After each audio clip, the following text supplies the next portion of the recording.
there, folks, and welcome to Walt's Manga Update for the date of March 12th, 2012. How y'all doing, folks? Two things.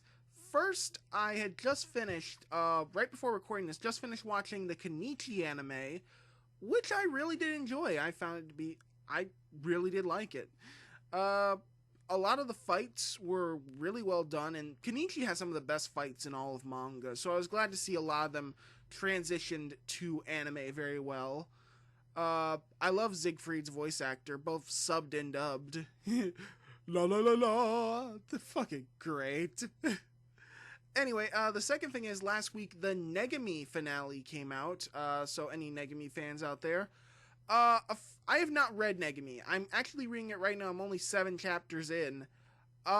Basically what I've heard about from someone who has read the series all the way through is that they basically resolved everything but the important stuff. That was his way of describing it. Don't put spoilers or anything. God, I don't want these spoilers. Oh, I guarantee I'm gonna get like 10 comments now with Negami spoilers, so I'm not gonna be able to look at the comments of this video now. Anyway, we gotta talk about manga, so I say we start by talking about Nisekoi, Chapter 17, Cute. So, basically taking off from where we left off last week with Tsugumi being revealed to be a girl, in case you didn't figure that out last week. Yep, we had a reverse trap. Brilliant. We have a bunch of girls storm into what was apparently the girls' locker room, led by Kurosaki, as they both hide in a locker. And of course, everyone's asking, why are we searching for Tsugumi in the girls' locker? And Kurosaki just is like, oh, because Tsugumi's a girl, duh. And of course, everyone has the exact same reaction all the readers had last week. Obviously, this offer was not trying to hide the fact that this was supposed to be a big shock. And so, of course, Tsugumi and Ichijo as it were, have a kind of moment in the locker, and I'm just reading this going, no, we already have such a good thing going with Kurosaki and excuse me, I apologize, Onodera, that I don't see the point we need to bring Tsugumi into this. But of course, he kind of gets to her because he says she's cute, hence the chapter title, because basically she's thrown away her entire femininity in Toriko. Let me go ahead and go for something maybe you're more familiar with for those of you who don't read Nisekoi. Toriko, there was a character called Milk the Second. That's spelled with an E instead of an I. And she was a chick, but she pretty much threw away her entire femininity. I think that's a word. Basically so she could become a better sharpener. And in the end, of course, she accepted that she was a girl, and she pretty much was able to get her confidence, but that's a different story for a different time. Basically, this is kind of the same thing in that she trained to be an assassin for so long that she ended up throwing out her own femininity herself, and to finally hear someone say that she was cute just kind of got to her. But anyway, they get caught, and the chapter ends with Tsugumi being forced to wear a girl's uniform from now on. Why Kurosaki didn't go like, oh, why are you wearing a boy's uniform, like in the first chapter she's introduced? Okay, I think the answer to that's obvious, so I'm not going to say it, but and of course the chapter ends with Ichijo saying she's cute yet again because she gets a new ribbon in her hair, and it drives her up a wall. Overall, a very good chapter, very interesting. I don't want her to go anywhere from where she is right now. She's a supporting character, that's all she needs to be. She shouldn't develop feelings for Ichijo. Let's just keep it to the two-girl romance here. Let's just keep it there. Reborn, chapter 376, A New Force. So, as we ended last chapter, the prison guards from the mafia prison Vindice, I believe that's Vindice, Vindice, they ended up attacking Skull's team with no reason but to steal their watches, and this story got amazingly dark, amazingly fast, as the baby with the clear pacifier, who's basically not a part of the 7 original babies, stabs Skull through the face. As in, he stabbed into Skull's visor and his hand came out the other side of his helmet. Wow. That was dark for this series. I'm sorry, but wow. I mean, okay, this series can have dark moments, like the moment when Byakuran's about to take over the entire all dimensions, but I mean, there was always kind of like a light of hope, like, oh, but there's always a chance Suna will stand back up and keep fighting. Motherfucker got stabbed through the face. He ain't getting up from that. I don't think he's getting up from that. I don't. So anyway, so now this new baby with a clear pacifier, Bermuda, who apparently has been a baby for centuries longer than anyone else, who apparently is the most powerful acapello, or whatever they're called, in all the world. Like, more powerful than Reborn or anybody. And so now they have been added to this fight as the second day of the results appear, with 2 teams having been knocked out. I'm sorry, but wow. So, I'll admit, I just thought this was going to be a regular tournament arc, but it seems we're going to introduce motherfucking Doomsday here. That's great. And also, I really like the fact that the Simon family got knocked out, because, like, oh, they were here last arc. Okay, we can knock them out now. Boom. Wow. Overall, I'm not saying it was a bad chapter, and it was not needlessly dark, because because this is a mafia manga, it's kind of, these kind of things do happen, so I'm not saying that I wasn't expecting it, but when I did see it, it was kind of like, whoa.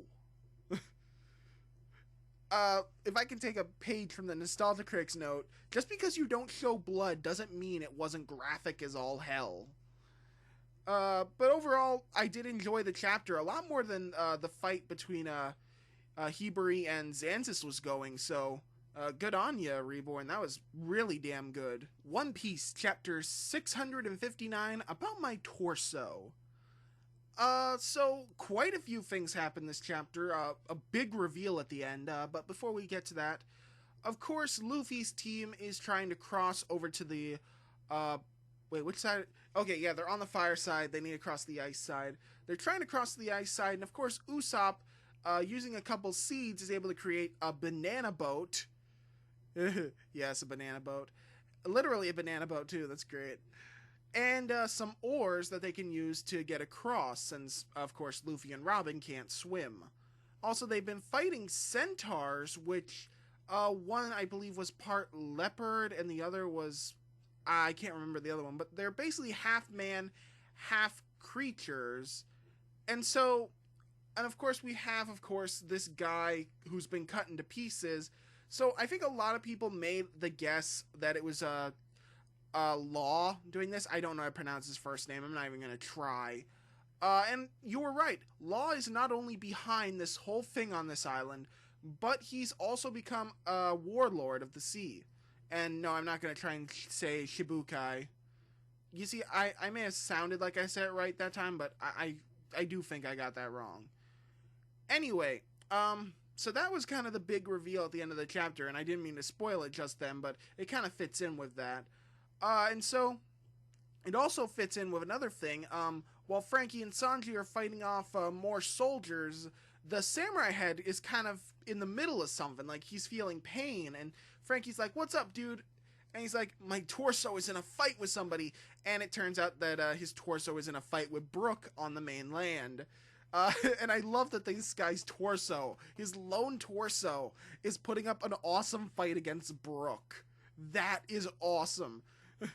Which actually makes me wonder, like, I wonder who'd win the fight, the torso or the squid dude from the Fishman Island arc, because Brook was able to take down that squid dude in like one hit.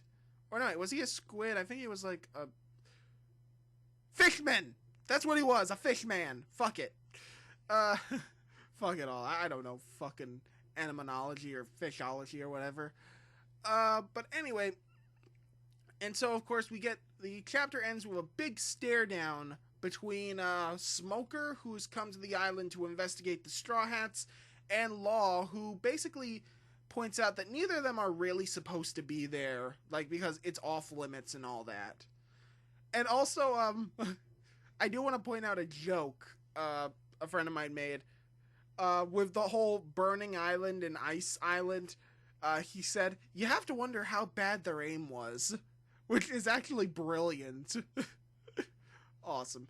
Anyway, overall, very good chapter. Great reveal at the end, though a lot of people did guess it. I didn't guess it. I was wrong. I thought we weren't going to see Law until, like, the end of the series, and he was going to be this uber badass pirate, but no, apparently he's one of the first guys Luffy's probably going to fight in the New World, so oh well.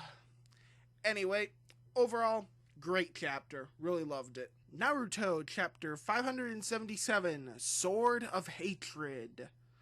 So, okay. So what happens in this chapter is we're still in the fight with Madara, and Tsunade is able to put up a damn good fight against him, able to punch half of his body to shreds, literally half his body to shreds, and then they're able to perform a sealing jutsu to get rid of him, but apparently that failed because of a substitution jutsu. Okay, I was willing to buy that shit when it was Kakashi using it on fucking Naruto and Sasuke and all those guys. Somehow I don't buy it when a really high-level ninja uses it against 5 other high-level ninja and is able to get away with it scot-free. Like, if he had had maybe a bruise or something, or maybe part of his arm was coming apart because he kind of had to sneak out of it very quickly, then maybe I would have bought it, but no, this guy took no fucking damage because of his substitution jutsu. That is bullshit. Bullshit. I call complete bullshit. Apparently the substitution jutsu is the most godly thing. It is. I'm sorry, but it's bullshit. Like, how about in Kenichi, when a guy is able to use some crazy move to pull off a great dodge, but he still takes a hit because he's still fighting a fighter on his level? That's what I'm talking about here. Like, that's how a real fight's written. This was bullshit. This was complete bullshit. Oh, and he also stabs Tsunade, so yeah, that's a bitch. That's a complete bitch that the medical ninja just got taken down. Anyway, the chapter also ends on Itachi confronting Kabuto? Okay, let me ask this question to all of you who watch this. Is that still Kabuto, or has Orochimaru's sort of presence within him taken over? Because I'll admit, that's always been a part that's confused me, and I don't think it's because of bad writing per se, I just think it's because it's something that confuses me personally. I'm not exactly sure. So, if you know, please let me know. But overall, this fight sucked. I'm sorry, the fight in this chapter sucked. Such bullshit. Such bullshit. Bullshit. Bleach, chapter 484, The Buckbeard. Really? The Buckbeard? Anyway, so this chapter, the guys who came to declare war on the Soul Society leave. They just kick one guy's ass and then they leave. Alright then, but apparently there's this big reveal that they can Bankai. And what about all the others that could use Bankai before? This isn't new. I'm sorry, this isn't new. I mean, I don't see how this is supposed to be the biggest news. I mean, okay, it's good that they know. It is good that they know so they're prepared, but I guess maybe it's big news because, well, let's face it, you can only really the captains and maybe the vice captains can use Bankai. I'm not exactly sure about the, as you know, Bleach mythology very well. But, I mean, at this point, Bankai is not that big a deal. Anyway, the guy who's fighting Ichigo also ends up leaving, apparently through this special portal that only the Chosen One can use. It looks like a fucking portal to me. honestly don't know the difference between it and every other portal that we've seen open in this goddamn series. And so we finally get a look at the leader, who looks like a normal dude. Apparently all leaders have to look like normal dudes. It's... I don't know. I still feel nothing for Bleach.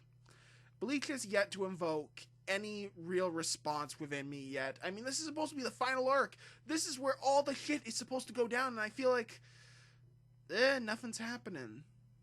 I really do feel this series played all its cards with Aizen. This series basically just took its hand and it threw it down. It's like, checkmate, motherfucker. And then the series was like, oh no, I can do this. And then like all the fan base was like, well, we can do this. You have to keep playing. And the series was like, oh, fuck me. That's how I feel it is with Bleach. Like, the series had nowhere else to go after Aizen, and so they've been making up shit for all this time. I mean, it's no wonder this is the final arc of Bleach, and it's gonna go on for another 2 years at the least, but... Anyway, overall, it invoked no emotional response within me. None good, none bad. It's just, eh. Last week, Hunter x Hunter had one of the most insulting chapters to any manga series audience intelligences I've ever seen. This week, it really had a fucking awesome chapter. Chapter 339, Silence. This chapter has only 1 page of dialogue, and the rest are literally just still images passing over all the characters involved in the Chimera Ants arc, and how their lives have been affected, how their lives have changed for better or worse.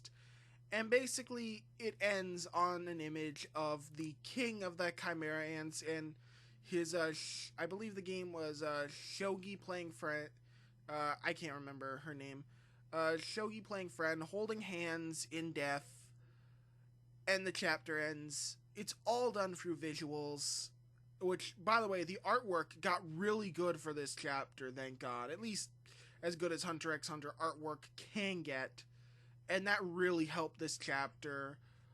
Overall, I do like the characters in this series. I did care about what happens to them.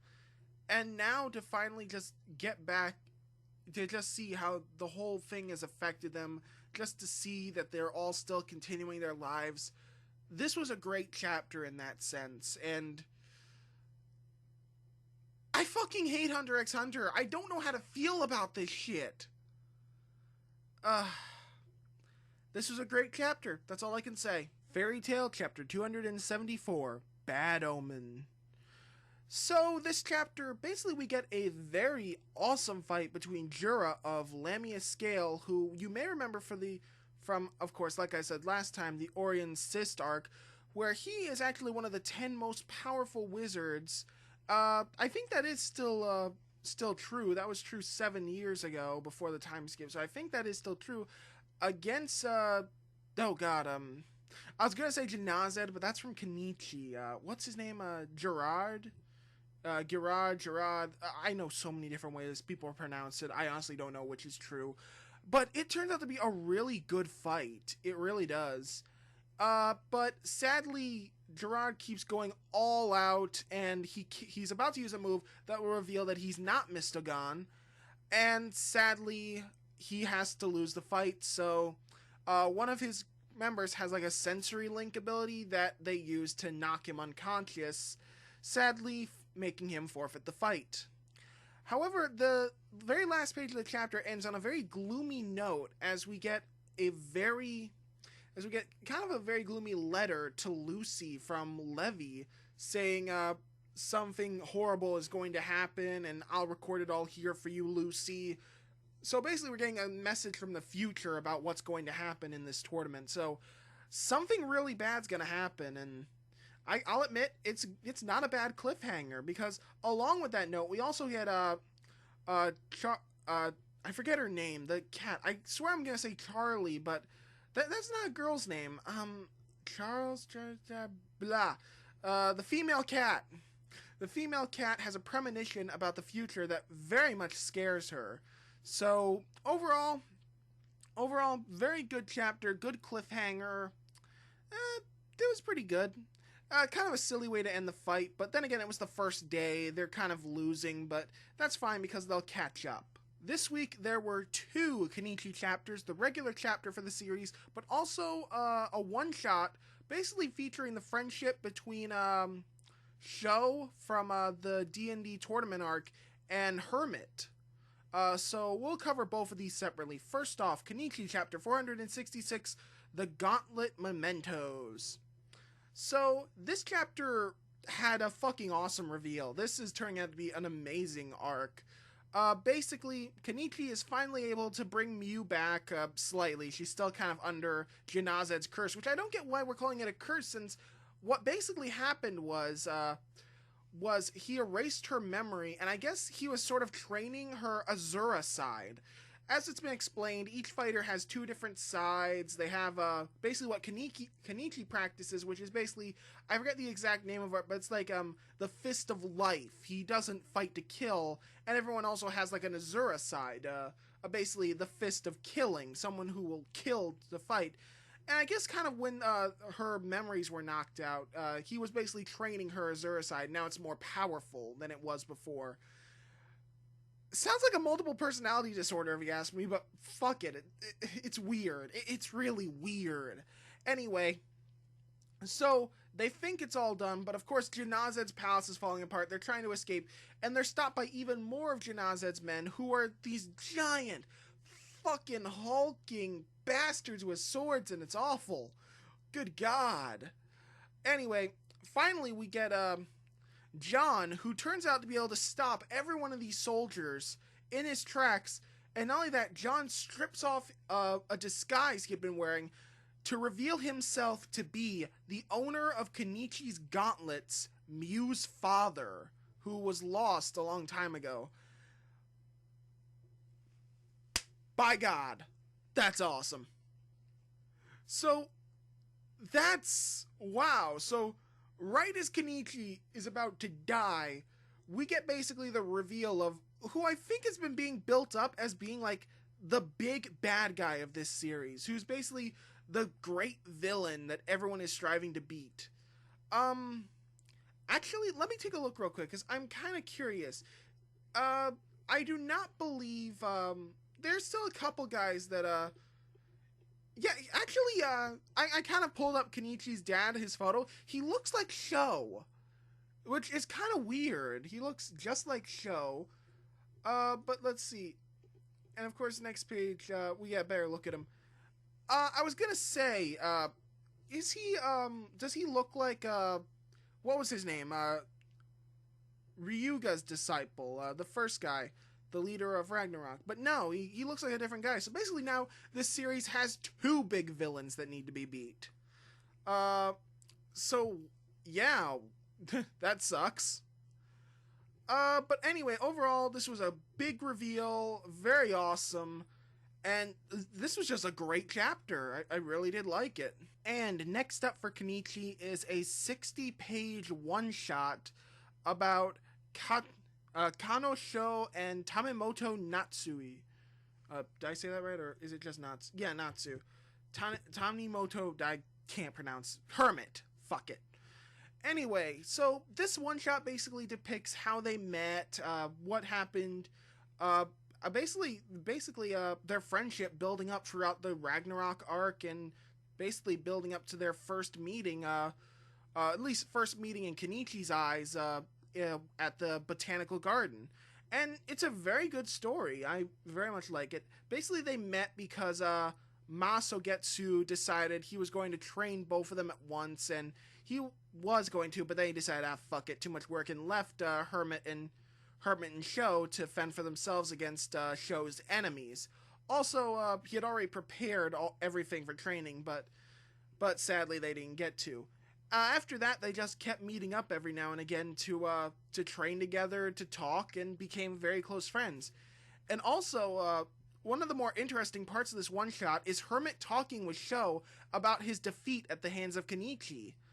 I think that was definitely one of the better moments in this series. Uh, in this one shot, I mean, not in the series. Just because Hermit was basically trying to explain to Sho what it meant to lose to Kenichi. Because, let's face it, if you lose to anyone else, it's just, oh, you lost. I'll train, get stronger, and come back, and bam, I can win.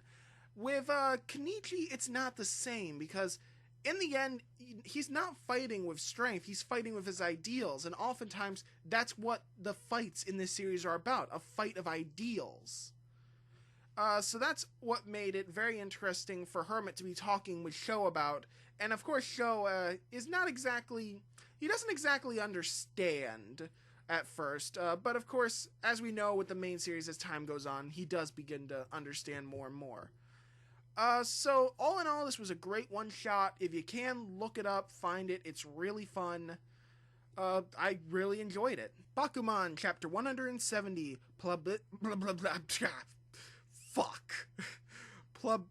Publicity and popularity. Yeah. Fuck. Anyway, this chapter, I have been able to support the last few chapters of Bakuman because I do like the Bakuman romance. I do like it. But now we're starting to slip into freaking stupidity. Okay, let me explain. So apparently this is how the voice actresses are going to be decided. There are going to be auditions up on the internet, and people are able to vote. And so Tagashi is basically like, dude, we can't do this. This is basically turning into a popularity contest. There's no way that Azuki could win that. And Mashiro's like, she can win based on her own ability. I know that. And you know what? I bet you anything that it will work. I bet you anything that she will win. I bet you anything that they will get married. And the next few chapters after this arc, they'll have little bits of scenes with them planning on getting married. But let's talk in real life. This would never fucking work. Because, okay, if you want to be honest, let's say we did this for every video game.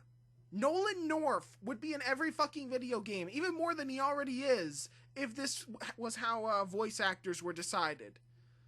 I'm sorry, but no one gives a flying fuck about the talent.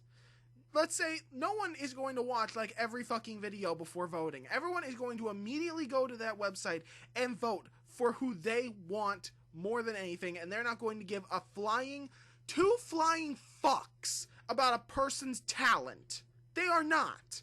I'm sorry, but okay, let's say this. Let's say there's a new movie and they needed to decide somebody who was going to do the soundtrack for that movie. And so they basically had a bunch of artists, and let's say they had some popular ones, some indie ones, a bunch of different artists. And let's say the indie artist was probably had the best soundtrack that could have gone with this movie.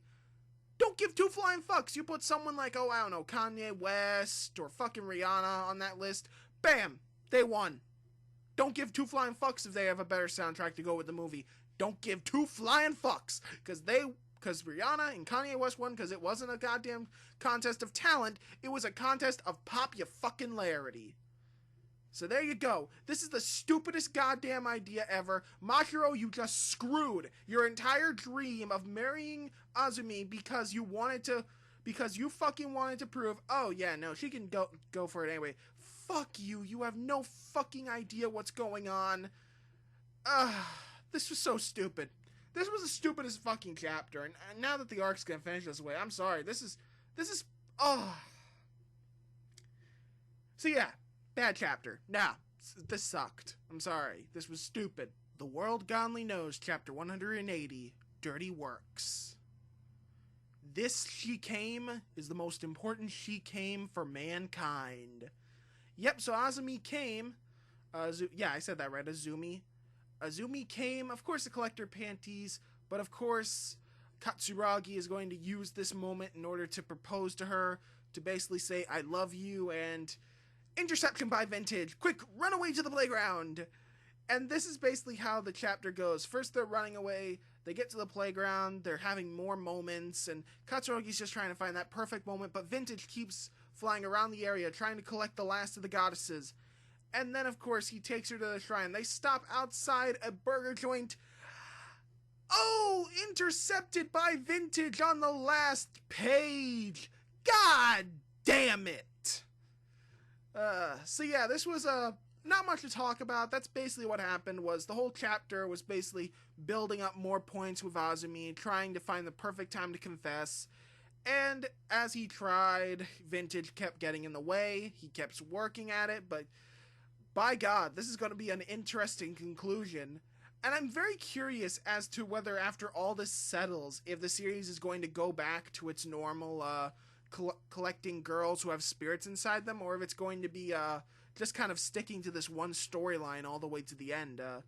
I would like to see a few more one-shot adventures, because I think there's more to work with than this. But as for now, I really like how the story is going. So overall, very good chapter. Toriko, chapter 179, Iho Maki completed. So, we finally completed all the gathering of the ingredients for the Iho Maki, and wouldn't you know it, the man who's been wearing a wrestling mask throws the ingredients into a wrestling ring and starts to wrestle them. I love this fucking series so much. He, wrestles every ingredient, he tosses them around, it's great, and then finally what's complete, it's fucking gigantic. Literally just a giant tower of Iho Make. And of course it falls down, whoa, boom, like the continent of Africa. And of course Toriko and Komatsu have to eat their way through the Iho Make in order to find the temple. And so, for night and day, they continue to eat the thing, and eat it, until finally they make their way into the forest and find that it's been cut off, only to find someone stealing the ingredients. When they chase after them, they find a special restaurant called the Disappearing Cuisine, a special 10-star hotel in the restaurant. 10-star restaurant in the forest. I don't know where the fuck I got hotel from. I'm sorry. And of course, we have a dangerous figure looming over them, which is probably going to turn out to be nothing, but fingers crossed, maybe it'll be a cool fight scene. Overall, very interesting. It was definitely visually appeasing. It was, I don't know what to say about it. The first half of this chapter is dedicated to basically wrestling. I don't know, no, there were no sumo wrestling. Wrestling the ingredients, like putting the Madame fish in a arm lock and trying to pin down the Dodorian bomb fruit, but it's too stinky. This was a great fucking chapter. I loved it. Hayate the Combat Butler, chapter 354, a death flag, and you're the one waving it. So, what happens this chapter? Well, Lady Nagi decides she wants motivation to complete her exams since she has to go to school every day because of how strict they are about exams, even though that's what you're supposed to do. And so, of course, she wants something extraordinary, magnificent, nothing that would lead to disappointment, and of course this leads to half the chapter being devoted to things that were actually very disappointing for people. But of course, in the end, they decide that they have to go for, how the fuck do you pronounce it? Yanekano, Yana blah blah blah. Barbecue! There you go. That's the English equivalent. Barbecue, where you grill the meat yourself and you eat it and it's delicious. All that good stuff. And of course, they all want to go to these really nice restaurants which they have no way of affording. But of course, when Lady Nagi looks lovingly at Hayate and says, "Can you do that?" He's like, "Of course. If you can get through exams, I will take you to the best barbecue place that you know." And of course he raises a death flag by saying, "I will get the money to take her there." And of course a death flag, if you don't know, is when a soldier says, "If I come back from the war, we'll get married." Oh Jesus, that was great. This was a very funny chapter. I very much enjoyed it. And of course this leads into a new little bit of story. Oh boy, this is gonna end badly for Hayate. Alright, good chapter. Up next, Beelzebub, chapter 147, Child Rearing Badass on a Field Trip. Now, last chapter, which I still stand that it sucked, the first page was dedicated to two maids basically talking to each other about a school that was going to come to stay at their place.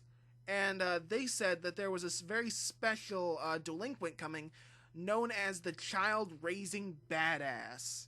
And of course, everyone's supposed to think that's Oga.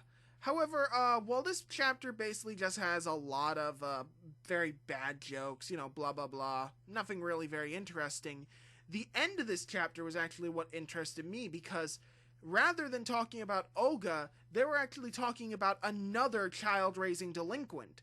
Now, of course, this raises the question, well, is he just raising a kid because it's his own kid, or are we actually talking a second demon king strapped to a human? Because that could lead to a very awesome battle arc.